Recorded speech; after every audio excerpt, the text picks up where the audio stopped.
고등학생 중에서나 대학생 중에서 월등하게 머리가 좋고 공부를 잘하는 학생들은 기왕 공부할 것 같으면 미국의 하버드 같은 이런 대학이나 대학원에 가서 한번 실컷 공부하고 또 박사학위를 받아서 왔으면 좋겠다, 그런 생각을 할 것입니다.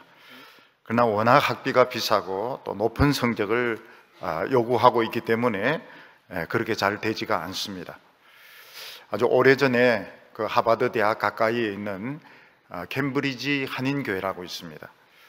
거기서 부흥회를 한 적이 있었는데 주민들도 있었지만 교민들도 있었지만 학생들은 하버드 대학생하고 또 대학원생들이 많았습니다. 근데 그분들도 진로 문제로 고민을 굉장히 많이 하고 있었습니다. 과연 학위를 받거나 졸업을 할 수 있을까? 또 학위를 받고 난 뒤에 내가 원하는 대학에 교수로 갈 수 있을까? 굉장히 그 진로 문제로 고민을 많이 하고 또 기도를 많이 하는 것을 보게 되었습니다. 새벽 기도에도 많이 와서 막 울면서 기도하는 것을 본 적이 있습니다. 그 교회 목사님은 우리 그 교회 교인들 중에서 서울대 교수로 많이 간다고 그런 말씀을 하셨습니다. 옛날 제 지도교수 중에서도 하버드 대학교에서 박사를 받고 오신 분이 있었습니다. 그분은 머리도 좋았지만은 아무래도 집에서 재정 지원이 든든했기 때문에 학비가 비싼 대학에서 박사학위까지 받을 수 있었다고 생각합니다. 그래서 집에 이 경제적인 여유가 있는데 공부 잘 안 하는 학생 보면 제가 그런 이야기 했으면 죽도록 공부해, 하버드 가라, 하버드 가라. 근데 그들은 또 하버드 안 가려고 그래요. 하버드도 안 가려고 그러고 딴 데도 안 가려고 그러고 공부를 별로 좋아하지 않는 것 같았습니다. 요즘은 이제 삼성이 많이 욕을 얻어먹고 있지만 공부하는 학생이나 운동선수나 음악하는 그런 사람들이 만약 삼성으로부터 아주 아낌없는 후원을 받는다면 그들은 아주 훌륭한 학자, 훌륭한 운동선수, 또 그런 연주자가 될 수 있을 것입니다. 또 어떤 나라가 아주 전쟁이 터져서 어려움을 겪는데 미국 같은 나라가 군사적인 지원을 전적으로 해준다면 아마 굉장히 도움이 될 것입니다. 그러나 이 나라에서 최고의 도움은 삼성도 아니고 미국도 아니고 하나님이라고 성경은 말씀하고 있습니다. 저도 개척교회를 하고 있을 때 좀 큰 이런 재단 같은 데서 공부를 하면 풀스포트를 하겠다, 그런 제안을 받은 적이 있었습니다. 근데 그때는 이미 공부보다 더 중요한 것을 발견했고 또 개척교회를 하면서 하나님께 약속한 것이 있었기 때문에 저는 그런 기회를 받아들이지 않고 포기를 했습니다. 나중에 생각을 해보니까 그렇게 하기를 굉장히 잘했다는 생각이 들었습니다. 하나님이 우리를 풀스포트 하는 것에 대해서 성경은 뭐라고 말씀하고 있는가 하면 하나님의 인자하심이다, 이렇게 말하고 있습니다. 하나님의 인자하심이라고 하는 것은 그냥 하나님이 우리를 그냥 자비롭게 대하시는 그런 정도가 아니고 풀스포트, 완전히 우리를 책임지고 돕는 것을 의미하는 것입니다. 그래서 우리가 하나님의 그 인자하심을 받기만 한다면 우리가 어떤 큰 재단에서 풀스포트, 풀스칼라시 장학금을 받는 것보다도 또 미국 같은 이런 강대국에서 군사 지원을 받는 것보다도 훨씬 더 낫습니다. 왜냐하면 하나님의 인자하신 이 스포트는 무한대이고 또 그 기간도 3년, 5년, 몇 학기 이렇게 끝나는 것이 아니고 하나님의 스포트는 영원하기 때문이라고 말씀을 하고 있습니다. 시편 118편은 그 하나님의 인자심, 우리 대해서 풀 스칼라시, 풀 스포트, 우리를 완전히 도우시는 것에 대해서 굉장히 그 자세하게 설명을 하고 있습니다. 그래서 1절을 보면 여호와께 감사하라, 그는 선하시며 그의 인자하심이 영원함이라, 이렇게 말씀하고 있습니다. 하나님은 선하시다고 하는 것은 하나님 아주 짠 분이 아니시라는 것입니다. 하나님은 인색하거나 아주 노랭이 같은 분이 아니시고, 하나님은 우리를 굉장히 좋아하시고 우리를 풀스포트할 그런 계획을 가지고 계시기 때문에, 또 우리가 이미 하나님의 인자하심을 받고 있기 때문에 하나님께 감사하라 이렇게 말씀하고 있습니다. 근데 우리가 생각하기에는 장학금은커녕 우리는 아무런 스포트를 지금 받지 못하고 있고 굉장히 궁핍하게 살고 있고 지금 방도 엄청나게 춥고 있고 차도 고장이 났는데 어떻게 그 성경은 하나님의 인자하심에 대하여 감사하라고 말하고 있는가? 6절에는 이렇게 노래하고 있습니다. 여호와는 내 편이시라 내가 두려워 아니하리니 사람이 내게 어찌할까? 이렇게 말하고 있습니다. 우리가 때때로 크고 작은 기도의 응답을 받을 때 이것은 하나님이 나를 돕고 계시며 하나님이 내 편이시라는 증거라고 말씀하고 있습니다. 하나님이 내 편이신데 사람이 어떻게 나를 괴롭힐 수 있겠는가? 어떻게 사람이 나를 이길 수 있느냐? 이렇게 말씀하고 있습니다. 8절과 9절을 보면 여호와께 피하는 것이 사람을 신뢰하는 것보다 나으며 여호와께 피하는 것이 고관을 신뢰하는 것보다 낫다 이렇게 말하고 있습니다. 우리가 만약 하나님의 인자하심을 받기만 한다면 우리는 이 사람의 도움을 받는 것보다도 또 높은 직책에 있는 사람의 도움을 받는 것보다도 우리가 훨씬 낫다고 말하고 있습니다. 왜냐하면 이 하나님의 인자하심은 아주 폭발적인 위력을 가지고 있기 때문입니다. 만약 하나님께서 우리나라에 사드도 수십 개 설치하시고 핵무기도 수백 개 이렇게 주신다면 우리는 북한에 대해서 별로 걱정할 것이 없을 것입니다. 그런데 실제로 우리는 늘 마귀가 눈에는 보이지 않지만 마귀가 새카맣게 몰려와서 교회를 시험에 빠뜨리려고 하고 우리 한 사람 한 사람을 넘어뜨리려고 할 때가 너무나도 많습니다. 12절에 보면 그들이 벌처럼 나를 애워쌌으니 가시덤불에 불같이 타서 없어질 것이라고 말하고 있고 13절에 너는 나를 밀쳐 넘어뜨리려 하였으나 여호와께서는 나를 도우셨다고 말하고 있습니다. 북한이 문제가 되기 전에 또 나를 괴롭히는 사람이 문제가 되기 전에 취직이 되느냐 안 되느냐 이게 문제가 되기 전에 사탄은 무적행에서 새카맣게 올라와서 우리를 벌처럼 애워싸고 있다고 말하고 있습니다. 지난주에 얼굴에 벌을 붙인 사람 이야기를 한 적이 있는데 누군가 그렇게 하다 경상 가다 보니 그 사람이 있더라고요. 이렇게 하면서 그냥 말벌이 막 완전히 애워싸서 쏘는 것처럼 그렇게 마귀가 새카맣게 우리에게 덤벼들어서 막 독을 쏘고 있고 또 우리의 발을 붙잡아가지고 절벽에서 떨어뜨리려고 하고 있는데 하나님께서는 화염 방사기를 쏘아가지고 이 마귀를 다 떨어뜨리시고 우리가 넘어지지 않도록 붙잡으셨다고 말씀하고 있습니다. 하나님의 인자심은 무한하고 영원합니다. 하나님께서는 엄청난 폭발력으로 우리를 지키고 계십니다. 그런데 하나님의 그 인자심, 그게 우리에게 이 해당이 우리에게 연결이 되고 폭발력을 나타내려고 하면 뇌관이 있어야 됩니다. 뇌관에 불을 붙여야 폭탄이 터지게 되는 것입니다. 아무리 원자폭탄, 수소폭탄이라 하더라도 뇌관이 없으면 터지지가 않습니다. 마찬가지로 돈을 아무리 보내려고 해도 온라인 번호가 있어야 되고 비밀번호를 알아야 됩니다. 그러니까 하나님의 인자심이 아무리 크고 무궁하다 할지라도 온라인 번호가 있어야 되고 뇌관이 있어야 되는데 그 뇌관이 무엇인가 하면 오늘 이 118편 후반부에 나오는 건축자의 버린 돌이라고 말하고 있습니다. 그래서 가장 중요한 말씀, 우리가 하나님의 인자하심을 받는 비결, 무한한 풀스포트를 받고 폭발적인 능력이 임하는 비결이 바로 22절과 23절 118편 후반부에 있는 것입니다. 건축자의 버린 돌이 집 모퉁이의 머릿돌이 되었나니 이는 여호와께서 행하신 것이요 우리 눈에 기한 바로다 이렇게 말하고 있습니다. 건축자가 버린 돌이 이게 하나님의 축복의 이게 뇌관이고 온라인 번호고 비밀번호라고 말하고 있는 것입니다. 그래서 오늘 우리 성도님들은 이 축복의 비밀을 오늘 해결하시기를 바랍니다. 뇌관을 터뜨리시고 이 비밀번호를 풀어가지고 오늘 이 하나님의 이 엄청난 풀스포트, 완전한 도움을 오늘 받으시기를 바랍니다. 오늘 첫 번째로 우리는 이 하나님의 성전이라는 사실이 중요한 사실입니다.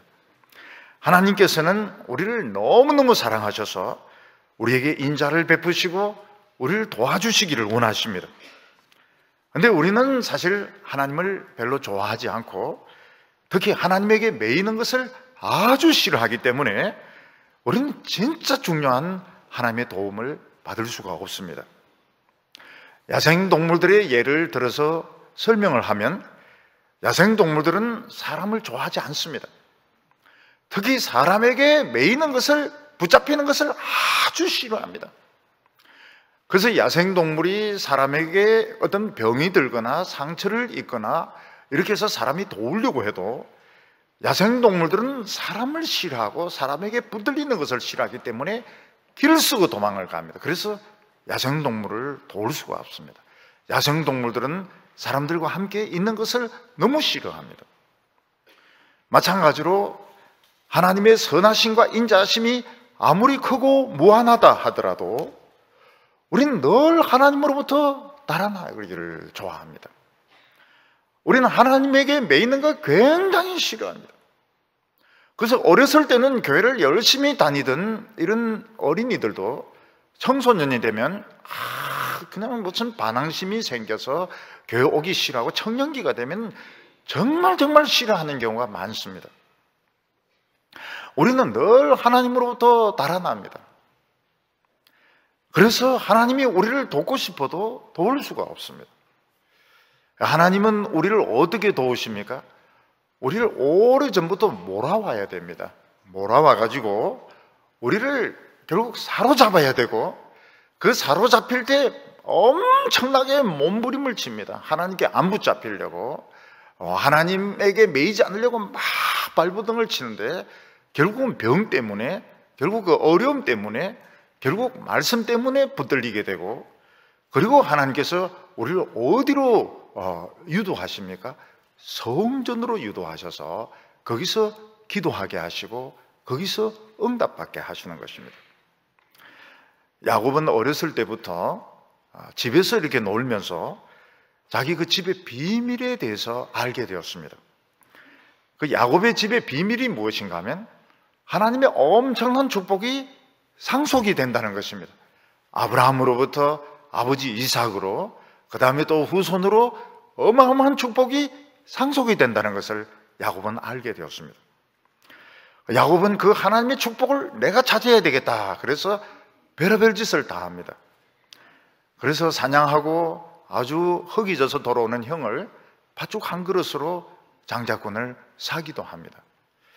또 앞을 보지 못하는 나이가 들어가지고 백내장, 녹내장이 생겨서 앞을 보지 못하는 아버지를 속여가지고 축복을 차지합니다.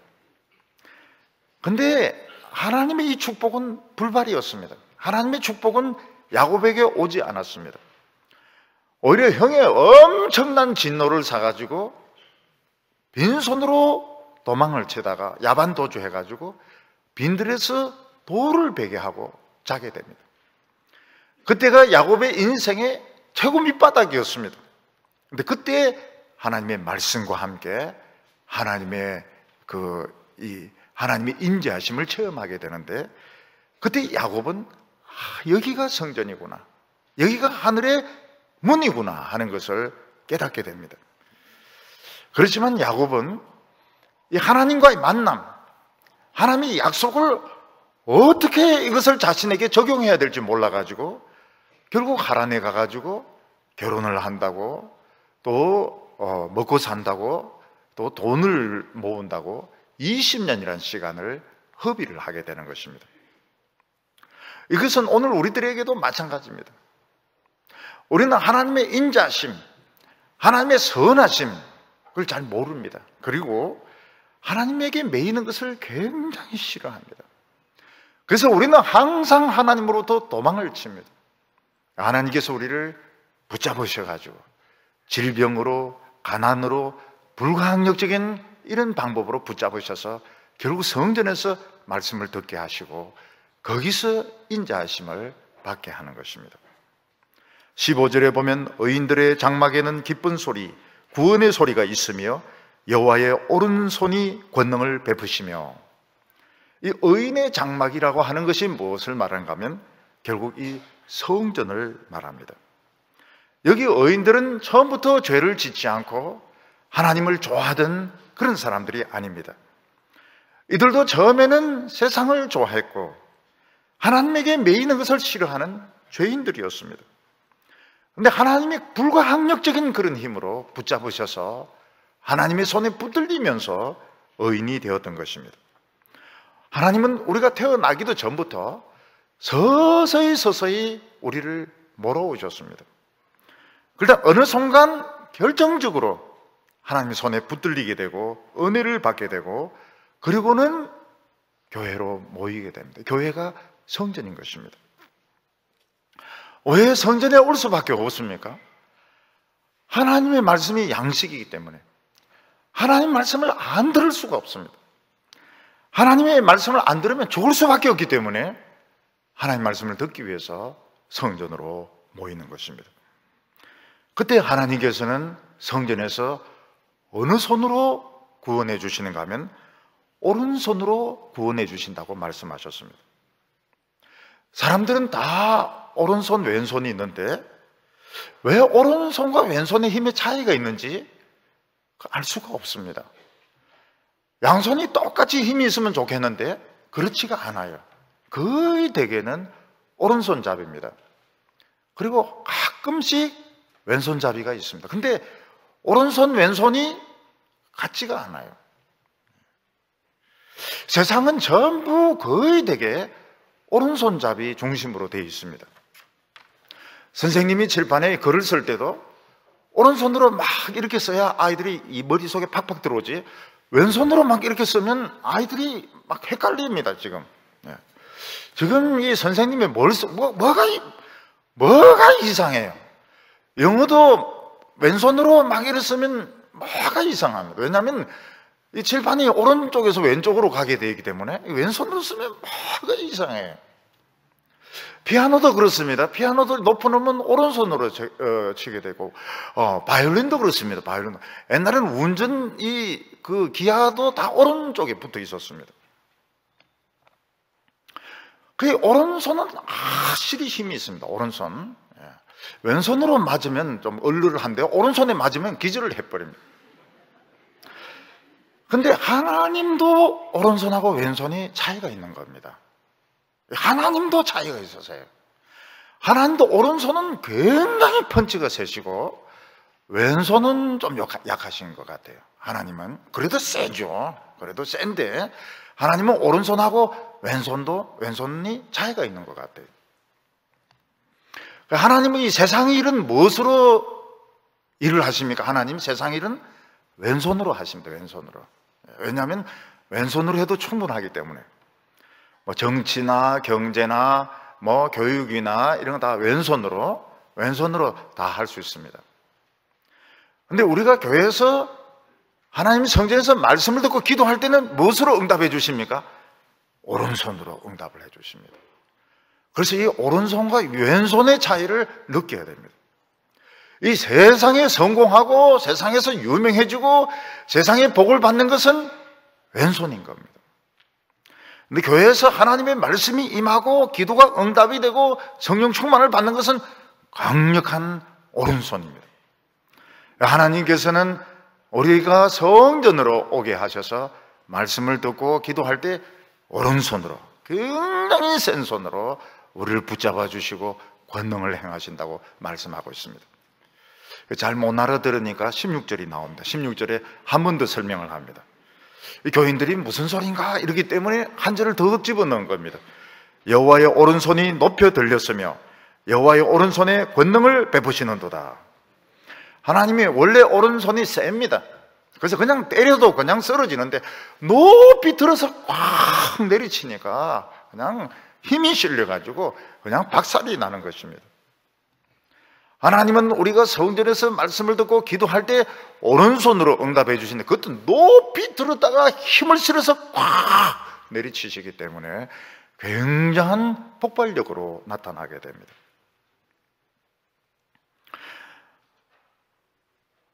하나님은 오른손으로 권능을 행하신다고 말씀하고 있습니다.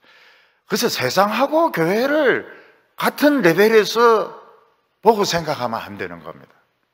오른손하고 왼손을 잘 구별을 못해요. 오른손하고 왼손을 세상은 왼손입니다. 하나님의 일은 오른손입니다. 그래서 앞으로 물어보면 대답을 잘 하시기 바랍니다. 교회는 무슨 손입니까? 이러면 오른손, 밥 먹는 손 이렇게 해야지. 세상은 왼손으로 다 해도 되는 겁니다. 엄마들도 유능한 분은 왼손으로 세탁기 탁 하고 밥도 늘리고 이러는데 아기 안을 때는 오른손으로 탁 안고 말이죠. 왜냐하면 아기 떨어뜨리면 안 되니까. 오른손을 높이 들어가지고 힘을 실어가지고 우리를 도와주신다고 말씀하고 있습니다. 그런데 우리는 인간이기 때문에 이 세상에서 약합니다. 세상 사람들보다 더 약합니다. 그래서 돈이 없어서 쪼달리기도 하고 또 병에 걸려서 아주 고통을 받을 때도 있고 어떤 때는 죽음의 공포, 전쟁의 공포를 겪을 때도 있습니다. 그런데 하나님의 백성들은 그렇게 쉽게 죽지 않습니다. 17절에 내가 죽지 않고 살아서 여호와께서 하시는 일을 선포하리로다. 내가 죽지 않고 살아서 이 말이 무엇입니까? 틀림없이 죽게 되었다는 것입니다. 병에 걸려서 죽게 되었고 돈이 없어서 굶어 죽게 되었고 또 나쁜 사람들에게 공격을 받아서 꼼짝 못하고 죽게 되었는데 이상하게 살아남았다는 것입니다. 왜 그렇습니까? 하나님의 성전이고 하나님의 오른손의 권능이 있기 때문에 우리가 살아있는 것입니다. 말씀이 있고 기도가 있고 그러면은 하나님의 은혜가 있고 이러면은 우리가 죽지 않고 죽을 것 같은데 꼭 죽을 것 같았는데 굶어 죽을 것 같고 얼어 죽을 것 같고 병으로 죽을 것 같았는데 결국은 살아남아가지고 그냥 살아남기만 하는 것이 아니고 승리해가지고 아주 잘 돼가지고 하나님의 지금까지 하신 일을 아주 선포를 할 거라고 말하고 있습니다. 18절에 보면 여호와께서 나를 심히 경책하셨어도 죽음에는 넘기지 아니하셨도다. 하나님이 나를 경책하셨다고 하는 것은 내 모든 잘못을 다 야단치셨다 그런 뜻이 아닙니다. 하나님께서 우리를 연단하신 것을 말합니다. 우리가 믿노라 하면서도 사실 깊이 들어가 보면 야단 맞을 짓이 많습니다. 모두 야단 맞을 짓을 많이 합니다. 하나님께서는 우리가 잘못한 거 하나하나를 책망하시는 것이 아니시고 때가 되면 우리를 훈련을 시키십니다. 하나님 우리를 가난하게 하기도 하시고 우리가 병에 걸리기도 하시고 또는 세상 자랑들 다 잃어버리게 하시고 직장도 없게 하시고 기도도 잘 안 들어주시고 그때는 우리가 꼭 경책받는 것 같습니다. 그런데 하나님께서는 우리를 살리시고 우리를 아름답게 하시고 결국은 축복하셔서 하나님께서 행하신 일을 자랑하게 하신다고 말씀하고 있습니다. 19절과 20절을 보면 내게 의의 문들을 열지어다. 내가 거리로 들어가서 여호와께 감사하리로다. 이는 여호와의 문이라 의인들이 거리로 들어가리로다. 왜 하나님께서 세상 복을 안 주시고 자꾸 고통을 받게 하시고 계속 말씀 듣게 하시고 왜 계속 기도하게 하시고 다량의 눈물을 흘리게 하실까요? 결국 그래야 하늘문을 열 수 있기 때문입니다. 우리가 하늘문 열지 못하고 세상의 복 아무리 쌓아봐야 그건 모래성을 쌓는 것밖에 되지 않습니다. 큰 비가 오거나 파도가 몰아치면 다 없어지고 맙니다. 돈 아무리 많아도 아무리 명예가 많아도 아무리 성공해도 큰 환난이 오면 다 씻겨져 가고 없습니다. 그런데 우리가 이 하나님의 말씀 붙들고 다량의 눈물을 흘리면서 결사적으로 하나님 앞에 붙들 때 문이 열립니다. 그게 바로 의의 문이고 그게 바로 여호와의 문입니다. 그때 우리 성도들이 하나님 나라를 향하여 막 들어가는데 막 쳐들어가듯이 천국은 침노를 당하는 것처럼 막 그 하나님의 보물 창고 안에 들어가서 우리가 능력을 받고 축복을 받게 되는 것입니다. 이 모세가 얼마나 연단을 오래 받았습니까? 참 잘 나갈 때는 애굽의 에집트의 왕자로서 참 잘 나가는 것 같았지만 연단을 무려 40년 동안나 받았습니다. 모세가 왜 그래 오랫동안 연단을 받았어야만 했을까요? 아마 그래야 이 모세가 하나님 손에 붙잡히기 때문에 그런 것입니다. 모세가 하나님 손에 딱 붙잡히고 난 뒤에 어떻게 됩니까? 하나님 앞에서 무릎 꿇고 발에서 샌들을 벗고 하나님 말씀에 붙잡히게 되었을 때 모세의 지팡이를 통해서 하나님의 능력이 그냥 무궁무진하게 하나님의 인자하심이 자유자재로 나오게 되는데 기적이 10번씩이나 일어나고 홍해가 갈라지게 되고 바위를 치니까 생수가 터져 나오는 이런 기적이 자유자재로 막 일어났던 것입니다. 여러분 이 검수를 배울 때 처음에는 이 자유자재가 되지 않습니다. 그래서 참 어설프게 칼을 휘두르고 그 싸우면 죽습니다. 그 잘못해서 자기 다리를 자기가 베기도 하고 얼굴을 베기도 하고 넘어지기도 하고. 근데 나중에 이 검술의 고수가 되면 어떻습니까? 자유자재로 칼을 가지고 막 춤을 추듯이 막 칼을 휘두르는데 빈틈이 없습니다.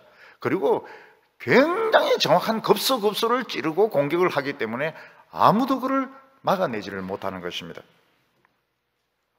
마찬가지로 저희들이 처음에 이 하나님의 말씀을 대할 때는 참 맛을 아는 것만 해도 대단합니다. 하나님의 말씀을 알아듣는 것이 어려워요. 그 중에서 어떤 분은 예화만 알아듣는 분도 있고 어떤 분은 서론만 알아듣는 분도 있고 그것만 해도 대단하죠. 서론만 알아듣는 것만 해도 어디입니까?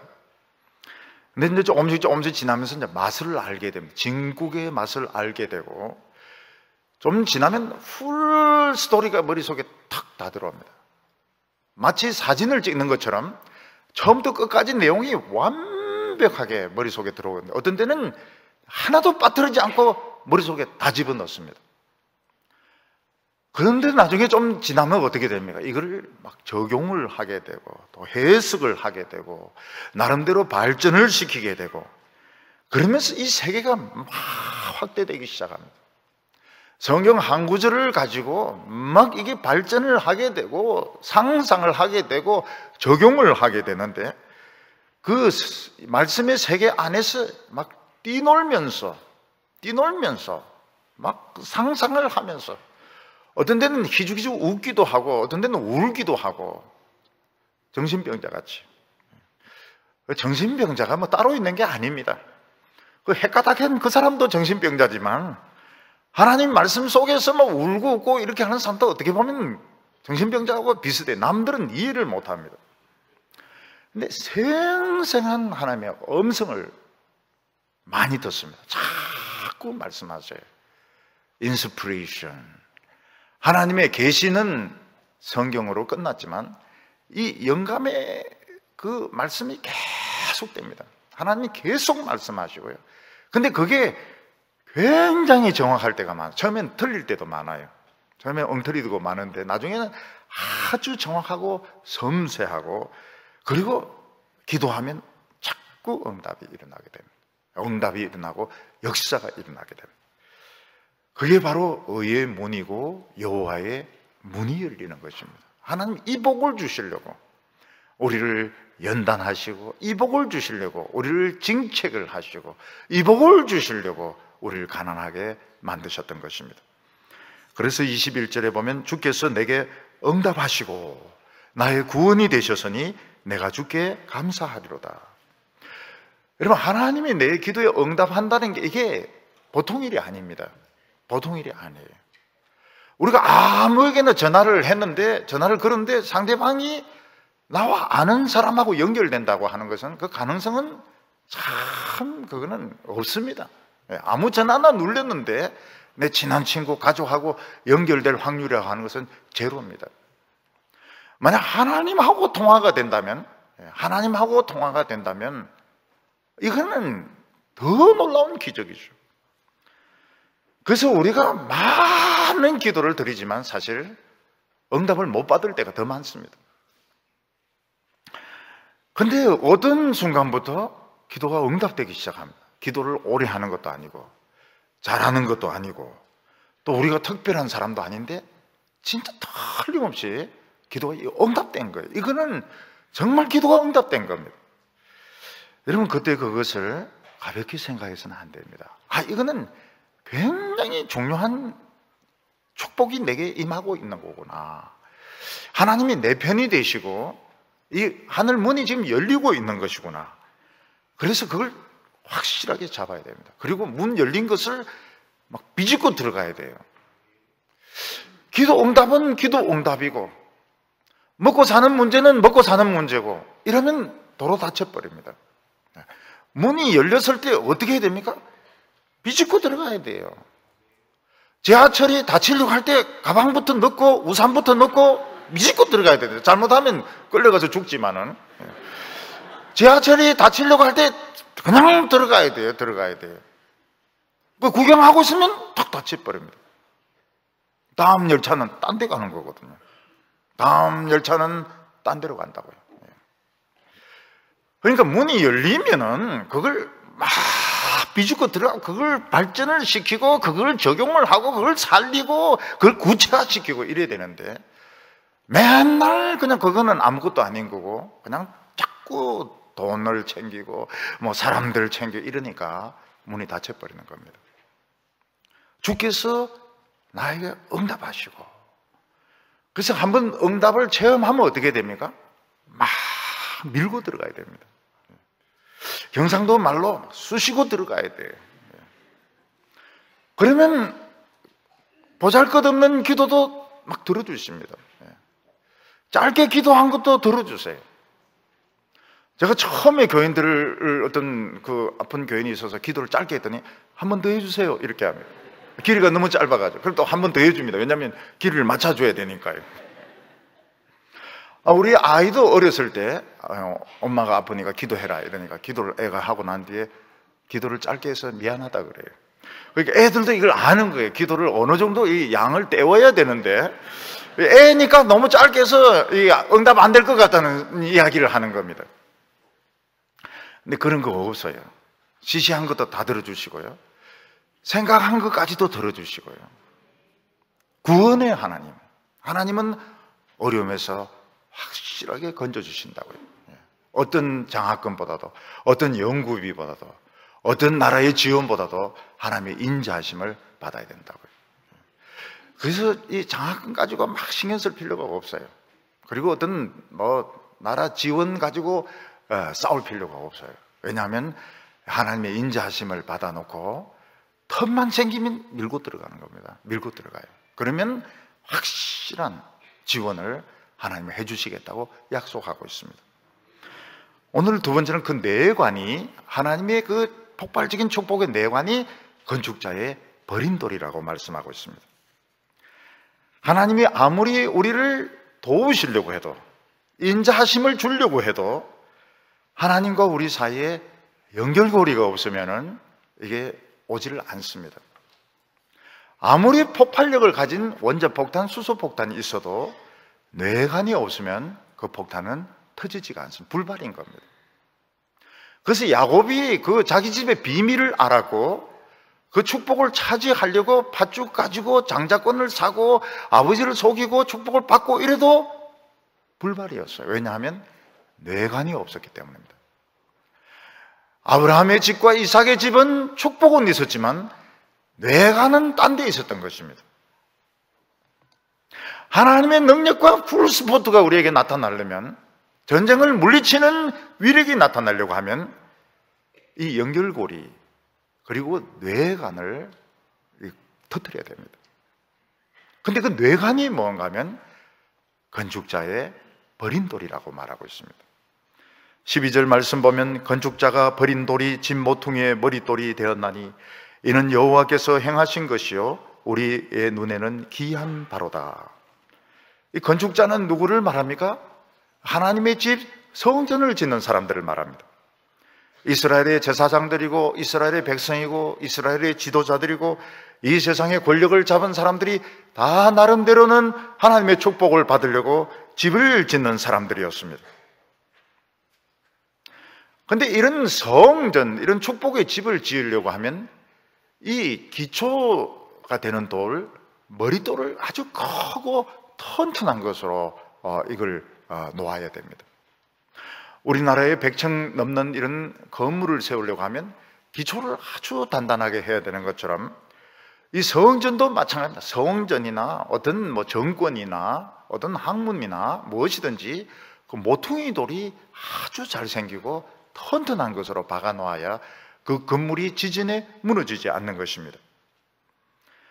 그런데 이 세상의 이런 집들은 다 높이 올라가지 못합니다. 왜냐하면 이 모퉁이 돌이 아무리 튼튼한 걸 박아 놓아도 이 하중이라든지 이런 걸 견디지 기술이 떨어져 가지고 높이 하나님까지 올라갈 수가 없습니다. 인간들이 쌓았던 그 최고의 건물은 바벨탑이었습니다. 근데 바벨탑도 결국은 완성시키지 못하고 중간에 중단되고 말았습니다. 근데 하나님께서는 하나님까지 올 수 있는 그런 집을 지을 수 있는 그런 돌을 주셨습니다. 그런데 건축자들이 보니까 그 돌이 너무 못생긴 겁니다. 그럼 너무 이 볼품이 없는 거예요. 아니, 크고 아주 잘생긴 이런 돌을 탁 받쳐놓아야 그 위에 돌을 쌓고 그 위에 벽돌을 쌓고 이래서 높이 올라가서 하나님까지 올라갈 텐데 하나님께서 주신 이 돌은 너무 형편이 없어 못생겼던 겁니다. 못생기고 작고 볼품이 없었던 것입니다.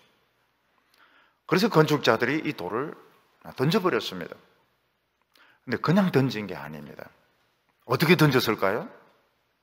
침을 뱉었습니다. 재수가 없다고 해서 이 돌에 침을 뱉은 거예요. 그리고 이 돌을 그냥 버리니까 막대기로 막 때렸습니다. 그리고 그냥 또 버린 것이 아니고 망치로 깨어서 버렸던 것입니다. 왜냐하면 돌이 너무 실망스럽기 때문에, 너무 시시하기 때문에 돌을 침을 뱉고 내리고 망치로 깨어가지고 버렸던 것입니다. 그런데 문제는 이 돌이 죽은 돌이 아니고 살아있는 돌이었습니다. 살아있는 생명이 있는 돌이었던 것입니다. 그래서 침을 뱉고 몽둥이로 때리고 망치로 때릴수록 어떻게 됩니까? 이 돌이 점점 커지는 겁니다. 돌이 상처를 입고 수치를 당하고 깨어질수록 이 돌이 점점 커지면서 나중에 이 돌이 얼마나 커지게 되는가 하면 하나님까지 연결될 정도로 커졌던 것입니다. 다니엘서에 보면 다니엘이 환상을 보는데 큰 그런 신상이 나옵니다. 머리는 검으로 되어 있고 어깨는 은으로 되어 있고 배는 동으로 되어 있고 다리는 한쪽은 동이고 한쪽은 진흙으로 되어 있는 큰 신상, 이 나라입니다. 나라. 그런데 한 돌이 와서 이걸 박살을 내고 돌이 커지는데 어떻게 커집니까? 온 하늘을 다 채울 정도로 이 돌이 커지게 되는 그런 환상을 다니엘이 보았습니다. 예수님께서는 바로 이 말씀을 자기 자신에게 적용을 시키셨습니다.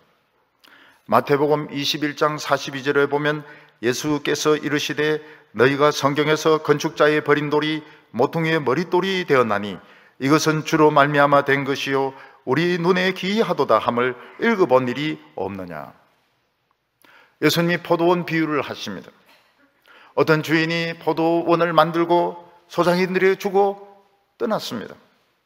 그 세를 받기 위해서 그 포도의 그 소출을 일부를 받기 위해서 하인을 보냈는데 이 사람들이 아주 탐욕스러운 사람이었던 겁니다.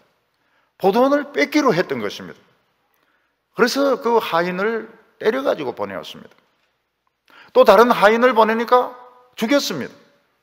포도원 주인이 이 사람들이 참 말귀를 못 알아듣는구나.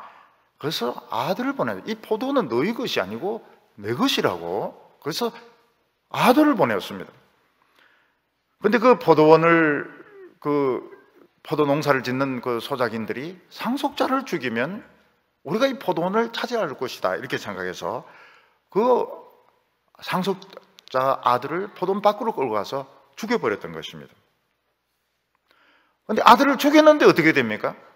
아들이 죽은 것으로 끝나는 것이 아닙니다. 아들은 오히려 죽음으로 사망의 권세를 깨뜨리고 그냥 하나님까지 올라가게 된 것입니다.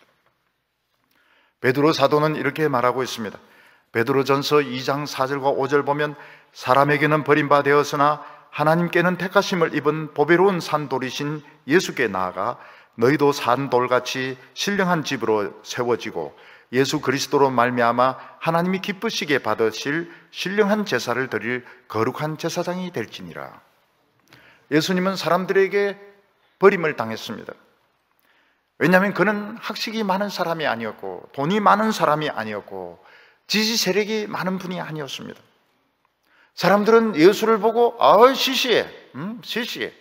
뭐 사람이 무슨 지지 세력이 있어야지, 돈이 있어야지, 군사력이 있어야지, 이 돌이 시시하네. 버렸는데 그냥 버리지 않았습니다. 그 얼굴에 침을 뱉었습니다. 욕을 하고 채찍으로 때리고 짝대기로 때렸습니다. 나중에는 어떻게 이 돌을 망치로 때려가지고 깨어서 죽여서 십자가에 못을 박아서 죽였던 것입니다. 그런데 이 돌은 살아있는 돌이었습니다. 막대기로 때릴수록 치료되기 시작했습니다. 망치로 깰수록 커지기 시작했습니다. 결국 이 돌이 커지는 건 자라는 돌이는 겁니다. 자라는 돌이고 능력 있는 돌이어서 하나님까지 연결시켰다고 말하고 있습니다. 베드로전서 2장 6절과 7절 요 뒤에 말씀을 보면 성경에 기록되었으되 보라 내가 택한 보배로운 모퉁이 돌을 시온에 두노니 그를 믿는 자는 부끄러움을 당하지 아니하리라 하였으니 그러므로 믿는 너희에게는 보배이나 믿지 아니하는 자에게는 건축자의 버린 그 돌이 모퉁이 머릿돌이 되고 또 부딪히는 돌과 걸려 넘어지게 하는 바위가 되었다 하였느니라. 예수 믿는 우리들에게는 이 보잘것없는 돌이 보배입니다. 이 돌은 우리를 하나님께로 연결을 시킵니다. 폭발적인 이런 인자하심을 우리에게 풀스포트를 받게 하십니다. 예수님은 성전 모퉁이 돌입니다. 아무리 올라가도 중단되지 않습니다. 그러나 믿지 않는 자들은 여기에 걸려서 다 넘어집니다. 예수가 너무 시시하기 때문에, 교회가 너무 시시하기 때문에 거기서 다 걸려 넘어. 믿는데 믿는 게 아닙니다. 여러분, 교회를 우습게 하면 예수님을 우습게 하는 겁니다. 왜냐하면 교회가 예수님의 몸이기 때문입니다. 몸을 우습게 알면서 그 사람을 참 존경한다, 그거는 말이 되지 않는 것입니다. 그래서 결국은 걸려서 넘어지게 됩니다. 많은 사람들이 교회에 걸려서 넘어집니다. 눈에 보이는 교회 말고 또 다른 교회를 봐야 됩니다. 살아있는 교회를 봐야 됩니다. 하나님의 말씀에 귀 기울이고 있는 성도를 봐야 됩니다. 그리고 걸려 넘어지지 않는 사람은 돌이 떨어져서 박사를 만들 거라고 말씀하고 있습니다. 오늘 사람들은 예수님이 하나님과 우리를 연결시키는 연결고리고 뇌관인 것을 모릅니다. 성경에 나오는 많은 기적들이 우리 머리로 이해되지 않는 그런 말씀들이 연결고리고 뇌관인 것입니다. 교인들 중에서 가난한 자도 있습니다. 청년들 가운데 어려운 사람도 있습니다. 병든 사람들도 있습니다. 그들이 연결고리고 그들이 뇌관인 것을 모르고 있는 것입니다. 우리는 예수님 때문에, 예수님은 우리 보배입니다. 예수님 말고는 다른 것을 사랑할 수가 없어요. 왜냐하면 가치가 너무 차이가 나기 때문에. 여러분, 우리가 예수님을 사랑한다면 빈부의 차이가 의미가 없습니다. 공부의 차이도 의미가 없습니다. 왜냐하면 다 보물을 가지고 있는데요. 만약 오늘 오신 그 교인들이 지금 막 이만한 그 다이아몬드를 하나씩 가지고 있다면요, 지금 뭐 큰 아파트, 작은 아파트 사는 것이 큰 문제가 될 수 있을까요? 지금 큰 차를 지금 탄다든지 아니면 지하철을 타거나 아니면 걸어서 수성교를 건너가는 게 큰 차이가 있을까요? 왜냐하면 큰 다이아몬드가 있는데, 큰 다이아몬드, 한 100조 원짜리 다이아몬드가 있는데 수성교 걸어가도 가볍게 걸어가죠. 추위도 춥지가 않죠. 춥지가 않아요. 왜냐하면 이거 뭐 이 횡재를 만났는데요. 근데 그게 안 되는 사람은 결국은 걸려 넘어집니다. 결국은 이 돌에 걸려 넘어지고 이 돌에 부딪혀서 깨어지는 겁니다. 24절과 25절 오늘 본문 말씀을 보면 이날은 여호와께서 정하신 것이라 이날에 우리가 즐거워하고 기뻐하리로다. 여호와여 구하옵나니 이제 구원하소서. 여호와여 우리가 구하옵나니 이제 형통하게 하소서. 이 날이 무엇입니까? 메시아가 이 세상에 온 날을 말하는 것입니다. 메시아가 이 세상에 오셔서 십자가에 못 박히시고 인간으로부터 버림당했던 그 날을 말합니다. 그가 침뱉음을 당하고 짝대기로 구타를 당하고 채찍질 당하고 십자가에 못 박혀 죽은 그 날을 말하는 것입니다. 그렇게 함으로써 우리는 하나님의 풀 스포트를 받게 되었습니다. 풀 스칼라시에 풀 스포트를 받게 되었습니다. 즐거워하고 기뻐해야 되는데 안 기뻐요. 별로 안 기뻐요. 지금 별로 기쁘지가 않습니다. 왜 그럴까요? 이 날은 하나님이 정하신 날이고 기뻐해야 된다고 말하고 있는데 별로 기쁨이 없습니다. 왜 그런가 하면 또 불신의 벽이 생긴 겁니다. 이 반석은 커졌습니다. 이 작은 돌은 큰 반석이 되었습니다. 하나님과 우리 사이를 연결하고 있는 그런 성전 모퉁이들이 되었습니다. 근데 우리가 어디에 서 있습니까? 이 반석 위에 서 있지 않고 딴 돌 위에 서 있는 것입니다. 우리가 딴 세상의 재미에 서 있고 세상의 자랑 위에 서 있고 이러니까 우리가 기뻐하지가 않는 겁니다. 이 반석 위에 서리라 찬송 그렇게 부르면서 딴 데 서 있으니까 하나님의 능력이 안 나타나는 것입니다. 그래서 속아서는 안 돼요. 우리 성도들, 한국 교인들이 얼마나 많이 속았습니까? 지금 다른 반석 위에 서 있다고요. 다른 반석 위에. 다른 반석 위에 서서 아무리 기도하고 아무리 은혜 받아봐야 소용이 없습니다. 눈에 보이는 예배당을 거창하게 크게 짓고 교인들 엄청나게 많이 모이고 그 반석 위에 서봐야 아무 소용이 없습니다. 그거 하나님과 연결이 안 되는 겁니다. 더 이상 그 달콤한 말에 속아서는 안 됩니다.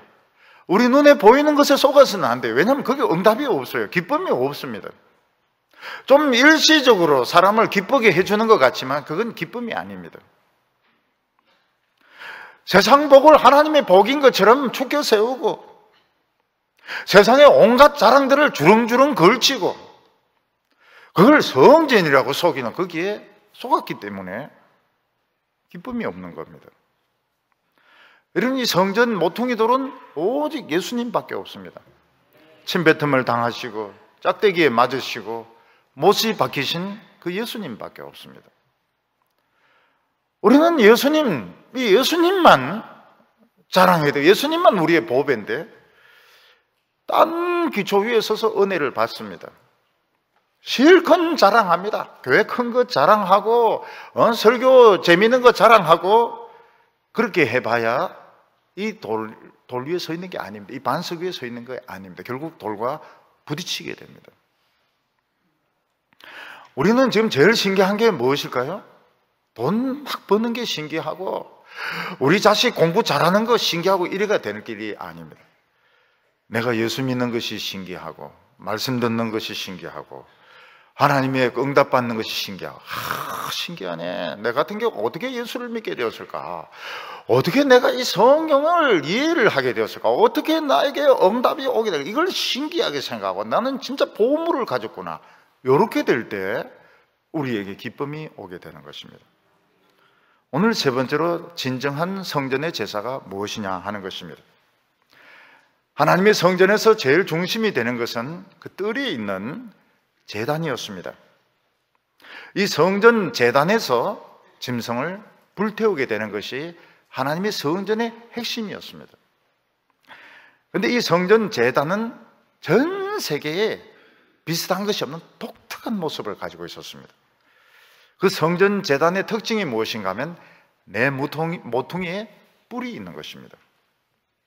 이 뿔이 없는 제단은 하나님의 제단이 아닙니다. 아무리 제단이 크고 멋있고 화려해도 뿔이 없는 제단은 하나님의 제단이 아닙니다. 유다왕 히스기야 아들 므낫세가 있는데, 므낫세는 늘 불만이 뭔가 하면 이 성전의 제단이 너무 초라한 거, 너무 오래돼 가지고, 또 그게 뭐 뿔 같은 것이 붙어 있으니까 늘 마음에 들지 않았습니다.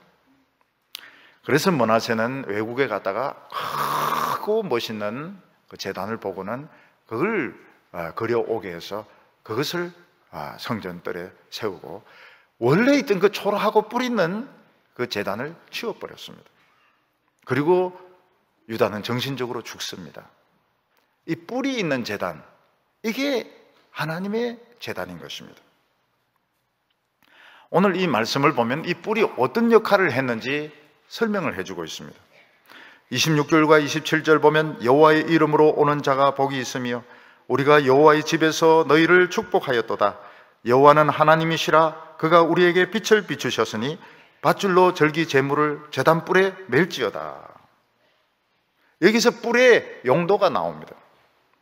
여기 보면 먼저 여호와의 이름으로 오는 자가 복이 있다고 말하고 있습니다.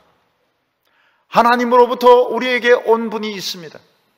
그분은 하나님의 모든 능력을 자신의 육신 안에 다 가지고 오셨습니다. 근데 그분은 놀랍게도 정치를 하지 않았습니다. 그분은 놀랍게도 세상에서 무슨 다른 많은 구조 활동을 하지 않았습니다. 그분은 제물이 되셔서 이 제단뿔에 몸이 묶이고 그는 죽으셨습니다. 제사장이 성전에서 제사를 드릴 때 짐승을 죽입니다. 그리고 짐승을 죽이고 난 뒤에 이 제단 위에 올려놓고 불에 태우는데, 그 태우는 과정에서 제물이 흔들릴 수도 있고 이게 떨어질 수도 있습니다. 그래서 이 제물들이 떨어지지 않도록, 흔들리지 않도록 이 소나 양이나 염소 죽인 것을 이 뿔에 밧줄로 메어 놓았던 것입니다. 그래서 이 제단의 이 제물은 흔들리면 안 됩니다. 또 이게 떨어지면 안 됩니다. 완전히 다 탈 때까지 그 성전 그 제단 위에 매여 있어야만 되는 것입니다. 근데 사람들은 이 제단 뿔이 십자가인 줄은 꿈에도 알지 못했습니다. 사람들은 예수님을 꼼짝 못하도록 이 그 십자로 된 그 나무에 매달아 못으로 고정을 시켰습니다. 살아있는 사람의 두 손과 두 발에 못으로 고정을 시켜서 움직이지 못하도록 해서 죽였습니다. 예수님은 십자가에서 내려오고 싶었지만 내려올 수가 없었습니다. 왜냐하면 못으로 고정이 되어 있기 때문에 그 고통을 죽을 때까지 감당을 해야만 했던 것입니다. 그러나 그는 고통을 받으면 받을수록, 그는 그 속에서 그 모든 피가 빠져나가면 빠져나갈수록 그분은 점점 커졌습니다. 점점 능력이 생겼습니다. 그래서 결국은 우리를 하나님의 보좌까지 연결시키시고 우리에게 성령을 주셨던 것입니다. 그래서 예수 믿는 사람들은 어떻게 해야 됩니까? 그분들은 우리들도 말씀을 들으면서 우리 자신을 그 성전 제단 뿔에 우리를 잡아매야 되는 것입니다. 예수님께서 그렇게 말씀하셨습니다. 누구든지 나를 따라오려거든 자기를 부인하고 자기 십자가를 지고 나를 쫓을지니라. 예수님께서 자기 자신을 제단에 고정을 시켰듯이 우리 예수 믿는 사람들도 말씀을 들으면서 자기 자신을 고정을 시켜야 되는 것입니다. 근데 이게 너무너무 힘이 듭니다. 꼼짝달싹 못한다는 것보다 더 힘든 거 없습니다. 우리 청년들 제일 힘든 게 뭡니까? 꼼짝달싹 못하는 것입니다. 유학도 못 가고 대학원도 못 가고 그냥 꼼짝 못하고 있어야 됩니다. 왜냐하면 돈이 없기 때문에. 돈이 없고 취직이 안 되고 진로가 안 열리기 때문에 꼼짝 못하고 못 박혀 있어야 되는 것입니다. 그때 막 미치려고 합니다. 미쳐서 미쳐 죽으려고 합니다. 우리는 자유로운 걸 좋아합니다. 자유로운 걸 온 세상을 돌아다니고 온 데 다 여행 다니고 셀카로 거꾸로 찍고 이런 거 굉장히 좋아합니다. 아무것도 못하고 그냥 교회만 딱 오고 집에만 딱 가고 미쳐서 그냥 환장하려고 그러죠. 근데 예수님은 뭐라고 말씀하고 있습니까? 우리가 자유로우면 안 된다는 것입니다. 우리는 하나님의 말씀에 매여서 옴짝달싹하지 못하는 그 제단의 꿀에 우리 자신을 잡아매어야 하나님의 능력이 나타난다고 말하고 있습니다. 그런데 예수 믿는 사람들 굉장히 자유로워요. 너무 자유로워요. 가고 싶은데 다 가고 하고 싶은 거 다 하고 할 말도 다 해버립니다. 그게 좋지가 않아요. 우리는 아무것도 못해야 이 능력이 나타나는데 너무 자유롭습니다. 교회 오는 것 말고는 교회 오는 것도 자유로워요. 교회 오는 것도 자유로워요. 오고 싶으면 오고 가고 싶으면 가고 자유롭습니다. 목사도 너무 자유로워요. 목사도 목회를 하나의 직업으로 생각합니다. 그래서 대충 설교를 하고 난 뒤에 회회를 그렇게 돌아다녀요.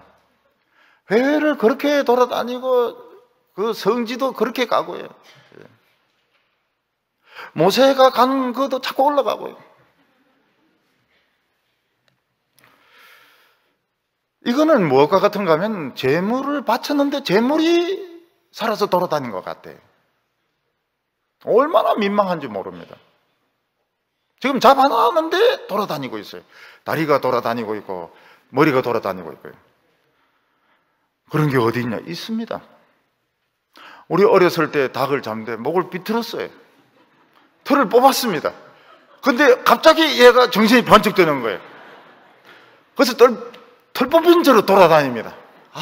민망하죠. 굉장히 민망하죠. 지금 오늘 이 교인들이나 이 목회자들 보면 지금 목을 털어놔놓고 털 뽑았는데 탁 정신 탁 차려가지고 막 돌아다니는 거예요. 막 돌아다녀요. 십자가에 못 박혔는데 못 빼고 또 내려와가 자기 할 소리 다 하고 잔소리 다 하고 또 올라가려고 그래요. 여러분, 재물이 그래 돌아다니고 떠들고 그렇게 하면 안 됩니다. 여러분, 예수님이 6시간 못 박혀서 7마디 합니다. 7마디. 그거는 아무 말씀이나 안 하는 것 같아요. 너무 말이 많아요. 너무 말이 많고 너무 똑똑하고 너무 싸돌아다니고요. 너무 세상 거 다 하고요. 그러면은 그 제단 뿔이 필요가 없는 겁니다. 제단 뿔이 없는 신앙생활을 하고 있는 겁니다. 묵묵하게 도망치고 싶어도 도망칠 때가 있나요? 도망칠 때가 있나요? 할 말이 있나요? 묵묵하게 그때 제단뿔을 딱 잡으면 아무도 못 건드립니다. 이 제단뿔은 권세가 있는 것입니다. 뿔도 없는 성전 목사 자신부터 너무 자유롭고요. 교인들도 장로들도 너무 자유롭고요. 그거는 엉터리 기독교입니다. 엉터리 기독교고 거기는 성령의 역사가 없습니다. 아무리 주기도문 외우고 아무리 제자 훈련해도 그거 없어요. 그거는 엉터리 므낫세의 성전과 똑같습니다. 무슨 재물이 그렇게 돌아다니고요. 그렇게 싸돌아다니고요. 재물이 무슨 그런 말이 많습니까? 예수님은 우리에게 약속하시기를 누구든지 자기 목숨을 구원하려고 하면 잃을 것이요 누구든지 자기 목숨을 잃으면 살리라고 말했습니다. 여러분, 닭이 털 뽑혀서 돌아다니는 것은 살려고 하는 겁니다. 그거는 꼭 죽게 돼 있습니다. 근데 죽을 각오를 하면 살아요. 죽을 각오를 하고 그냥 세상 따라가지 않고 사람이 뭐라고 하든지 간에 오늘 죽어버려야 되겠다. 오늘 금요일 날 그냥 기도하면서 그냥 확 죽어버리란다. 그러면 살아서 돌아갑니다. 목사도 마찬가지입니다. 죽으려고 설교해야 되고요. 죽으려고 목회를 해야 되고요. 자꾸 살려고 해요. 살려고 하면 생각이 굉장히 복잡해집니다. 엄청나게 복잡해져요. 그래서 결국 미쳐서 죽는 겁니다. 죽을 각오를 하고 그래 좋다. 내가 참 기도하면서 한번 죽어봐야 되겠다. 그리고 막 기도하면 살아서 배고프니까 또 먹고 또 기도 이러면 사는데 살아야 되겠다고 생각한 순간 생각이 밀려오기 시작한다. 뭘 해야 될까? 뭘 해야 될까? 결혼 이야기가 막 오고 가면서부터 막 복잡해집니다. 혼수감은 뭐 해야 되고, 결혼식장은 어디를 해야 되고, 꽃은 뭘 달아야 되고, 그래가 결혼식 전에 미쳐서 죽는 수가 있습니다. 공부도 마찬가지고요. 그냥 죽을 각오를 하고 그냥 묵묵하게 가면 되는데, 머리를 막 굴리는 순간 이게 죽는 겁니다. 하나님의 역사가 차단이 되는 겁니다. 우리는 내 하고 싶은 대로 못하죠. 너무 답답해요. 너무 답답하고 힘들고요. 우리 교인들, 우리 청년들 그런 분들이 많을 겁니다. 내 하고 싶은 대로 하나도 못하고 너무 답답하다고. 그게 내 뿔에 지금 잡아매서 그런 겁니다. 예수님은 한평생 자기 하고 싶은 것을 못하셨어요. 그는 버림을 당했습니다. 이 하나님이 주신 이 돌인데 이걸 때리고 침뱉고 망치로 깨었습니다. 근데 그는 살아나셨습니다. 오늘 하나님 무슨 약속을 말씀하고 있습니까? 자기 자신을 이 넷불에 잡아매는 사람, 묵묵하게 믿음의 길을 가는 사람, 그냥 죽으려고 믿는 사람, 그런 사람을 여호와의 집에서 축복할 거라고 말했습니다. 28절과 29절 보면 주는 나의 하나님이시라 내가 주께 감사하리로다. 주는 나의 하나님이시라 내가 주를 높이리이다. 여호와께 감사하라. 그는 선하시며 그 인자하심이 영원함이로다. 이렇게 말씀하고 있습니다. 하나님이 내 하나님인 것이 얼마나 놀랍습니까? 하나님은 내 하나님이시라. 내가 주께 감사하리로다. 하나님이 내 하나님인 것이 신기합니다. 왜냐하면 우리가 그 모퉁이 돌, 그 위에 서 있기 때문에 그렇습니다. 우리가 장학금을 받는 것보다도, 풀스포트 연구비를 받는 것보다도, 핵무기를 받는 것보다도 하나님의 인자하심을 받는 것이 훨씬 복됩니다. 오늘 우리 성도님들 이 뇌관을 폭발을 시켜가지고 다시 기뻐하고 능력받는 우리 성도들 다 되시기를 바랍니다. 기도드리겠습니다. 자비로우신 하나님 아버지, 우리는 믿노라 하면서도 내 마음대로 살지 못해서 너무나도 답답하고 힘들 때가 많습니다. 사람들은 예수님을 너무나도 못생긴 돌이라고 해서 침뱉고 막대기로 때리고 망치로 깨어서 버렸지만은 예수님은 성전의 모퉁이 돌이 되셨습니다. 오늘 저희들이 예수님을 자랑하게 하여 주시옵소서. 예수님을 나의 보배로 삼게 하여 주시옵소서. 이제 내가 주님을 위하여 죽게 하여 주셔서 우리 모두 능력받게 하여 주시고 아름다운 하나님의 축복을 받게 하여 주시옵소서. 모든 의심 버리게 하시고 복잡한 생각 다 내려놓게 하여 주시고 예수님만 붙잡게 하여 주시옵소서. 예수님의 이름으로 기도하옵나이다.